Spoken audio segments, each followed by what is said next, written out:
नमस्कार, मी डॉक्टर एकता, homeopathic consultant, कॉस्मेटॉलॉजिस्ट, ट्रायकोलॉजिस्ट, Dombivli waste. आपण मागच्या व्हिडिओमध्ये पाहत होतो कोलेस्टेरॉल. तेव्हा मी सांगितलं होतं आपण पुढच्या व्हिडिओमध्ये हार्मोनशी रिलेटेड कोलेस्टेरॉलचा काय संबंध आहे तो बघणार आहोत.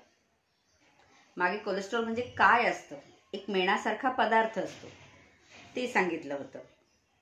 बरं, तो कुठे कुठे तयार होतो, कुठून आपल्या शरीरात येतो ते सांगितलं होतं. सो आज अजून एक त्याचा फायदा आणि त्याच्याशीच रिलेटेड थोडेसे तोटे ते पण पाहणार आहोत. कोलेस्ट्रॉलच्या बद्दल तुमच्या मनात ती भीती आहे ती सोप्या शब्दात कमी करण्याचा मी प्रयत्न करते. म्हणून आपला व्हिडिओ शेवटपर्यंत पहा.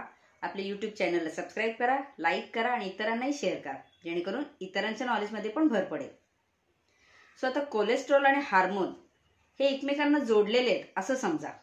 तुम्ही म्हणाल कोलेस्ट्रॉल एवढा भयानक आहे, कोलेस्ट्रॉल एवढे त्रास होतात, हार्ट अटॅक, पॅरालिसिस होतात, मग कोलेस्ट्रॉल हवायच कशाला बॉडीमध्ये? मग मागच्या टायमाला सांगितलं होतं कोलेस्ट्रॉल विटॅमिन डी साठी खूप उपयोगी आहे. विटॅमिन डी ला पूर्ण शरीरभर पोहोचवण्यासाठी कोलेस्ट्रॉल हवा. तसंच हार्मोन्स, आता हार्मोन्स म्हणजे सिग्नल्स असतात. आपण पीसीओडीच्या सिरीजमध्ये बघितलं होतं. ज्यांनी पाहिलं नसेल त्यांनी पाठीमागे जाऊन पीसीओडीची सिरीज पहा.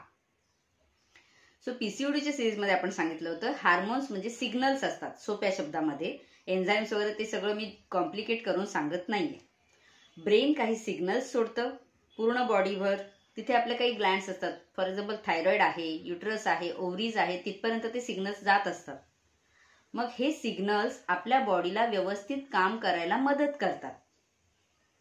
मग पण हे सिग्नल पूर्ण बॉडीवर पोचवायला किंवा त्यांच्या बनण्यामध्ये कोलेस्टेरॉल मदत करतं. आता थायरॉइड हा खूप मोठा हार्मोन कोलेस्टेरॉलशी संबंधित आहे. प्लस तुमचा स्ट्रेस हार्मोन जो असतो तो पण कोलेस्टेरॉलशी संबंधित आहे. आता स्ट्रेस हार्मोन म्हणजे काय?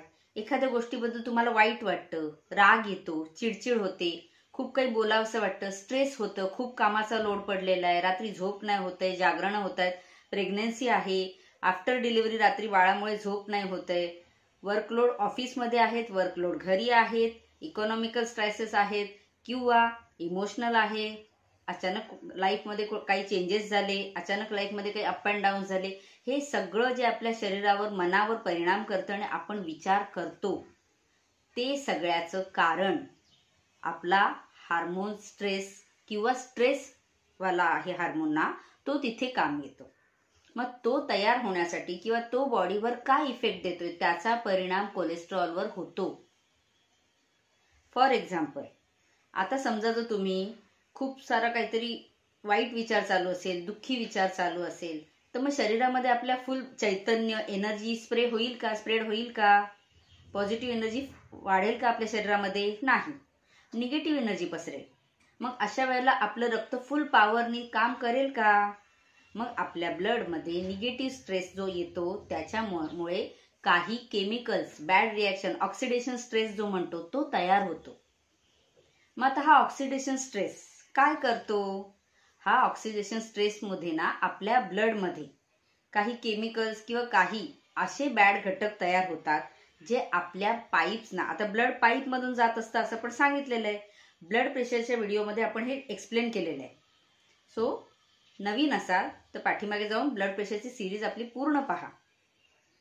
सो ते पाईप्स मधून जाताना जर काही बॅड किंवा इम्प्युरिटीज तयार झाल्या ब्लडमध्ये, मग त्या पाईप थ्रू जाताना बाजूच्या पाईपला डॅमेज करतात. आता सगळ्यात मोठा रोल कोलेस्ट्रॉलचा काय आहे? सगळ्यात मोठा कोलेस्ट्रॉलचा रोल आहे आपल्या ब्लड वेसलना प्रोटेक्ट करणं. तुम्ही म्हणाल कोलेस्ट्रॉलमुळेच तर blood vessel, blood pipe damage होतात, ब्लॉक्स होतात, हार्ट अटॅक येतात. पण ते का होतात त्याच्या पाठीमागे मोठं कारण आहे. जसं आपण सांगितलं होतं, आठवतंय का तुम्हाला? स्किनच्या याच्यामध्ये सांगितलं होतं, ॲक्ने सिरीजमध्ये, की पिंपल्स काय येतात तेव्हा सांगितलं होतं, स्किन ऑइली काय होते ते सांगितलं होतं, की आपल्या ग्लँड्स असतात, सिबेसियस ग्लँड, त्या ऑइल सिक्रेट करतात स्किनला स्मूथ ठेवण्यासाठी, प्रोटेक्टिंग लेअरसाठी. त्याच्यामुळे स्किन फाटत नाही आणि इन्फेक्शन आत जात नाही. तसंच आपल्या ब्लड पाईप्सना प्रोटेक्शनचं काम कोलेस्ट्रॉल करतात. फॉर एक्झाम्पल, आता पाईप आहेत, रबरासारखे असतात, रबरी पाईप सारखे असतात, मी सांगितलं होतं मागे. मग त्या पाईपना जर कुठे डॅमेज झाला, कुठे क्रॅक गेली, तर मग क्रॅकला कव्हर करायचं काम, त्याला प्रोटेक्ट करायचं. आपल्या स्किनला क्रॅक गेली की आपण व्हॅसलिन लावतो, मॉइश्चरायझर लावतो. त्याप्रमाणे त्या आतल्या पाईप जे डॅमेज झाले त्यांना प्रोटेक्टिंग लेअर लावायचं काम कोलेस्टेरॉल करतो. मग तो मेणासारखा घट्ट पदार्थ आहे ना, त्याला चिकटून जातो तिथे, जेणेकरून आपला पाईप, आपले ब्लड व्हेसल्स, आपल्या शिरा फाटू नयेत, त्यासाठी तो काम करतो. आता मग ते आता फाटतात कशाने? आपल्याला फाटणं वाचवायचंय, पाईपचं क्रॅकिंग वाचवायचंय. मग आता हे क्रॅकिंग कशामुळे होतं? जर आपल्या बॉडीमध्ये केमिकल इम्पॅक्ट किंवा टॉक्झिन्स फिरत असतील, जे ऑक्सिडेशन स्ट्रेसमुळे होतात. ऑक्सिडेशन स्ट्रेस कशामुळे होतो? तर आपल्या स्ट्रेसमुळे होतो, आपल्या थिंकिंगमुळे होतो, आपल्या बॅड हॅबिट्समुळे होतो. मग बॅड हॅबिट फक्त वाईट विचार करणं, राग येणं, दुःखी होणं हेच नाहीये. बॅड हॅबिट्स म्हणजे वाईट खाणं आहे, कारण खाण्यातून पण कोलेस्ट्रॉल जातोय पोटात ना, पण कोलेस्ट्रॉलपेक्षा जास्त टॉक्झिन्स पोटात जातात, तिकडे पण लक्ष गेलं पाहिजे. केमिकल्स आहेत, पेस्टिसाइड्स आहेत, प्रिझर्वेटिव्स आहेत, अल्कोहोल आहे, सिगरेट स्मोकिंग आहे, ओव्हरलोड आहे, काही स्वीटचा, कुठलीही गोष्ट अति झाली की ती आपलं रक्त पचवू शकत नाही, आपली बॉडी डायजेस्ट करू शकत नाही, त्याचा कुठेतरी परिणाम दिसतो. मग ते टॉक्झिन्स आहेत ना, ते ब्लड पाईपमधून जाताना त्या पाईपला आपटत आपटत आपटत जातात, घासत जातात. मग कुठेतरी स्क्रॅच पडते पाईपला. आपल्याला तोंड आल्यावर कसं होतं, आतमध्ये लाल स्क्रॅच पडतो, मग त्याला आपण मलम लावतो, मार्केटमध्ये मिळणारे आपण क्रीम्स लावतो ना तिथे. तसंच आपल्या पाईपमध्येही स्क्रॅच पडतात, ब्लड पाईप्समध्ये. मग ती कुठेही असो, हार्टची असो, ब्रेनची असो, पायाची असो, कुठेही असो, तिथे स्क्रॅच पडला तर त्याला कव्हर करायला कोण येतं? कोलेस्ट्रॉल. बरं, हा आता कोलेस्ट्रॉलला सिग्नल कोण देतं? ब्रेन सिग्नल देतं लिव्हरला. आपण सांगितलं होतं लिव्हरमध्ये तयार होतं कोलेस्ट्रॉल. सो लिव्हरला सिग्नल जातो की बाबा तिथे स्क्रॅच पडलाय, सो कोलेस्ट्रॉल तू तिथे पाठव लिव्हर, आणि तिथली ती जखम भरून काढ. मग हे हार्मोन रिलेशन आहे.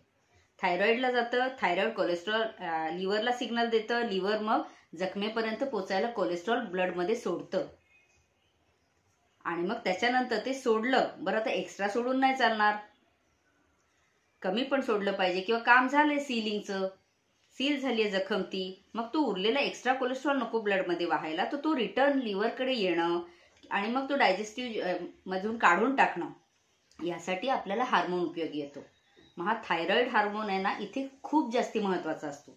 म्हणून फक्त कोलेस्ट्रॉल वाढलाय म्हणून बॉडी डॅमेज होईल असं नाही. अशा वेळेला तुमचा थायरॉइड पण डॅमेज नाहीये ना, डिस्टर्ब नाहीये ना, बघायला पाहिजे.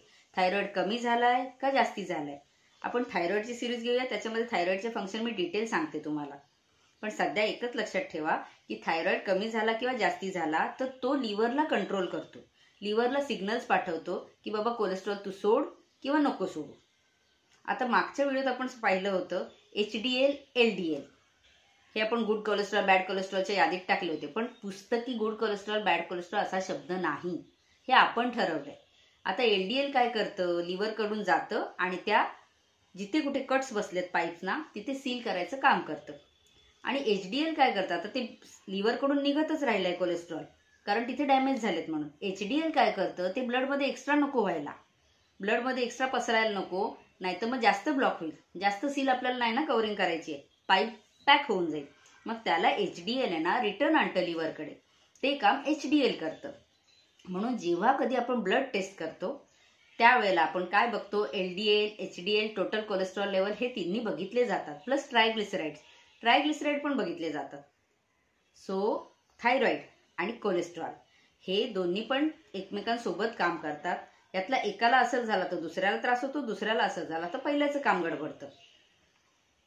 आणि आता त्याच्यानंतर कोलेस्ट्रॉलचं आपण पाहिलं फंक्शन काय आहे. फक्त व्हिटॅमिन डीच नाही, बघा आपल्या बॉडीला कोलेस्ट्रॉल गरजेचा पण आहे, पण तो एका लेवलपर्यंत. कोलेस्ट्रॉल खूप कमी झाला मग खूपच छान आहे, मग काय टेन्शनच नाही कोलेस्ट्रॉलच्या त्रासाचं, असं पण नाहीये.